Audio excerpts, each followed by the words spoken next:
Finally চলে আসলাম মরিচের রাজ্যে। হ্যাঁ, আপনারা ঠিকই দেখতে পাচ্ছেন আমার বি সাইডে, আমার পুরো সাইডে, অর্থাৎ আমি যেদিকেই ক্যামেরা স্ক্রল করতেছি সেদিকেই শুধু মরিচ। সো সুপ্রিয় দর্শক শ্রোতা, আসসালামু আলাইকুম। ইতিমধ্যে আপনারা দেখলেন আজকে কোন বিষয়টা নিয়ে আজকে আলোচনা করব, এবং আজকে যেটা তুলে ধরব সেটা অত্যন্ত বাংলাদেশের একটা জনপ্রিয় চাষ, সেটা হচ্ছে মরিচ চাষ। অর্থাৎ আপনারা কোন কোন জেলা থেকে দেখছেন অবশ্যই কমেন্ট করে জানাবেন, কারণ আমার জেলা কুষ্টিয়া, আমরা কুষ্টিয়া থেকেই ভিডিওটি করছি। দেখতে পাচ্ছেন সবুজে বিস্তৃত মাঠ, যেদিকে চোখ যাচ্ছে সেদিকেই শুধু মরিচ। অর্থাৎ অন্যান্য জেলা যেখানে ডুবে গিয়েছে সেখানে কুষ্টিয়া জেলার অবস্থা দেখুন। আসলে কুষ্টিয়া জেলার মানুষ আমার মনে হয় না যে অন্যান্য জেলার তুলনায় আনলাকি। অর্থাৎ কুষ্টিয়া জেলার মানুষ আসলে সুখী বলার কারণ এটাই যে দেখেন, ঘন বর্ষা নাই, অর্থাৎ অতিবৃষ্টি নাই, বন্যা নাই, বৃষ্টি হয় না বলতে গেলেই চলে। অর্থাৎ কেন জানি বাংলাদেশে, অর্থাৎ কেন লালপুরকে কেন বলা হলো যে বৃষ্টি হয় না, সর্বনিম্ন বৃষ্টিপাতের অঞ্চল লালপুরকে? আমার মনে হয় না, এটা দেওয়া হয়তো বা ভুল হয়ে গিয়েছে। কারণ কুষ্টিয়ায় কিন্তু এমন একটি জেলা, সেখানে ঘন কোনো বৃষ্টি হয়, এখানে কোনো ঘন বৃষ্টি হয় না। অর্থাৎ অতিবৃষ্টি নেই, অনাবৃষ্টি নেই, মানে বৃষ্টি হয় নাই বলতে গেলে চলে। সো যাই হোক, আজকে যেটা নিয়ে কথা বলছিলাম, এখানে অবশ্যই আপনারা একটা জিনিস দেখবেন।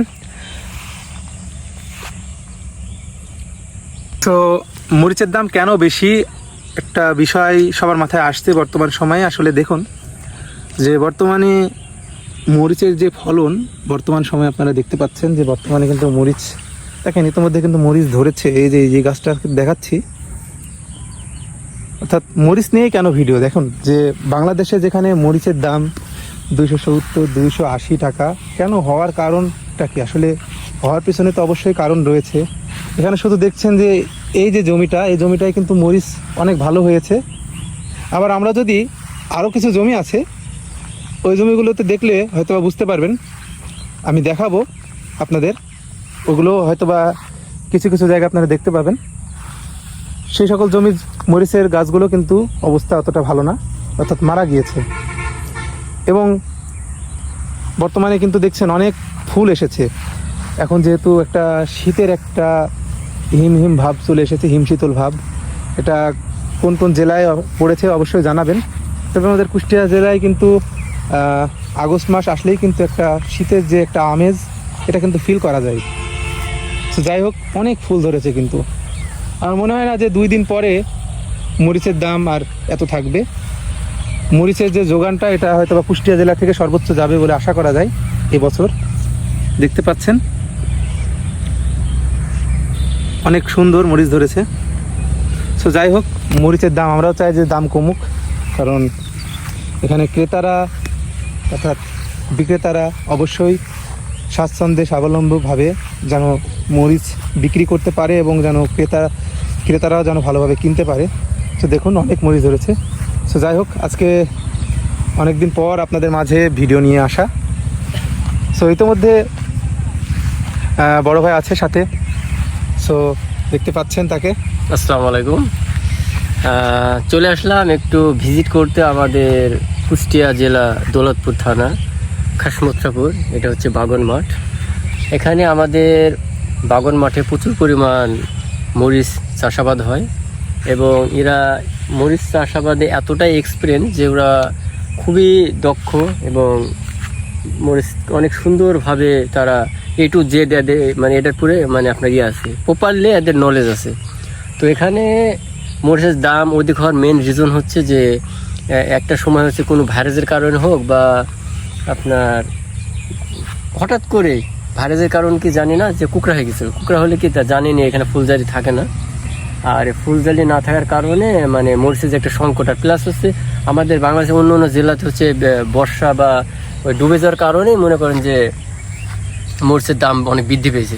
কিন্তু অন্য বছরের তুলনায় এটা একটা স্বাভাবিক, কারণ আমাদের জেলাতে যেহেতু 200 টাকা 250 টাকা, সেই হিসাবে অনেক কম।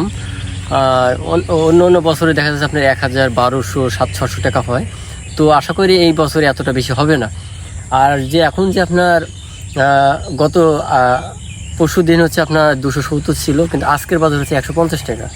তো আশা করি এখন প্রত্যেকটা ভুঁয়ে যে পরিমাণ ফুল জালি আছে, তো প্রপারলি যদি মরিচটা চলে আসে তখন আশা করি যে মরিচের দাম হচ্ছে আপনার 50 থেকে 100 টাকার মধ্যে থাকবে আশা করি। তো গাইস এই অবস্থা। এখন আমার ছোট ভাই ভিডিওটা শেষ করবে। সো যাই হোক, আপনারা ইতিমধ্যে দেখতে পেলেন আজকে কিন্তু যে বিষয়টা নিয়ে আসলে এক্সপ্লেন করলাম এবং যে বিষয়টা দেখালাম, আসলে দেখুন মানে বাংলাদেশেও যে সুইজারল্যান্ড আছে, আসলে আপনারা প্রকৃতির মাঝে না আসলে আসলে বুঝতে পারবেন না যে প্রকৃতিটা আসলে কতটুকু সুন্দর। আর শুধু আপনাদের মাঝে আসলে আমরা একটা ফসলকে যে তুলে ধরি, আসলে রিপ্রেজেন্ট করি, বিষয়টা কিন্তু তা নয়। আমরা কিন্তু প্রকৃতিকে ভালোবাসি। যেহেতু আপনারা কেউ যদি প্রকৃতিপ্রেমী হয়ে থাকেন অবশ্যই এই বিষয়টা অন্ততপক্ষে জানেন। তবে একটা জিনিস সবথেকে মারাত্মক একটি বিষয়, যাই হোক, এই যে দেখতে পাচ্ছেন বিষ, অর্থাৎ অনেকে কিন্তু এখন দেখি যে মাঠে অনেক জায়গায় কিন্তু বিষ প্রয়োগ করে। আসলে বাংলাদেশের যে সকল অঞ্চলে আসলে চাষাবাদ হয়, আসলে এখন পুরোপুরি কিন্তু বিষ নির্ভর হয়ে গিয়েছে। আগে কিন্তু এটা ছিল না, তবে কালের যুগের পরিবর্তে কিন্তু এটা চলে এসেছে। কারণ আগের যে আবহাওয়া, আগের যে ওয়েদার, আগে এত কলকারখানা ছিল না, আগে অত কিছু ছিল না, মানুষ সাধারণভাবে জীবনযাপন করছে। কিন্তু এখন কিন্তু আসলে সেভাবে কিন্তু মানুষ জীবনযাপন করে না। এখন কিন্তু অনেক উন্নত হয়ে গিয়েছে। আসলে উন্নত শিখরে পৌঁছতে গেলে অনেক কিছু চেঞ্জেস আসে, সেটা কিন্তু আমাদের বাঙালিদের মাঝেও কিন্তু এসেছে। আরও একদিন হয়তো বা এটা নিয়ে আলোচনা করব। দেখা হবে বাংলার পথে প্রান্তরে কোনো একটা জায়গায় ইনশাল্লাহ। সো সেই পর্যন্তই, সকলে ভালো থাকবেন, সুস্থ থাকবেন, আর অবশ্যই মার্শাল অ্যাগ্রোকে সাবস্ক্রাইব করে প্রপারলি ভালোবাসা দেবেন ইনশাল্লাহ। ইনশাল্লাহ ইনশাল্লাহ অবশ্যই আপনাদের ভালোবাসা পেলে আরও সামনের দূর এগিয়ে যেতে চাই অবশ্যই। আর যদি ভুল ত্রুটি হয়ে থাকে অবশ্যই ক্ষমা চোখের দৃষ্টিতে দেখবেন। ধন্যবাদ সবাইকে।